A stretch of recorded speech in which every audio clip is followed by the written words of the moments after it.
આપણે અહીં આગળ પીએચ માપક્રમ વિશે શીખીશું. પીએચ માપક્રમની શોધ એસપીએલ સોરેન્સન નામના વૈજ્ઞાનિકે કરી હતી. હવે પીએચ માપવા માટે આપણે કઈ રીતે પીએચ માપી શકીએ? તો એના માટે આવું એક પીએચ પેપર આવે છે જેની પર 1 થી 14 લખેલા હોય છે. અહીં આગળ 1 થી 7 લખ્યા છે અને પાછળ 9 થી 14 લખેલા છે. એટલે આ રીતે આ પીએચ પેપરમાંથી એક પેપરનો ટુકડો લેવાનો અને એની ઉપર મારી જોડે મેં એસિડ તરીકે લીંબુ લીધું છે અને આ લીંબુ લઈ અને આ લીંબુનો રસ કાઢીને એની ઉપર મેં આ પીએચ પેપર ઘસ્યું. એટલે એસિડ અને આ પીએચ પેપર પર લીંબુ આવ્યું. હવે એનો રંગ પરિવર્તન થયું. ત્યારબાદ મારે આ રંગ પરિવર્તન બાદ મારે આ પીએચ પેપર આવી રીતે આ કલરિંગ પટ્ટી પર મૂકવાનું.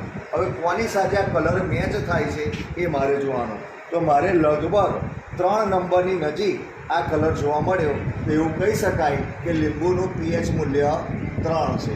બરાબર, જે આપણે આ પીએચ પેપરની મદદથી માપી શકીએ છીએ. Thank you.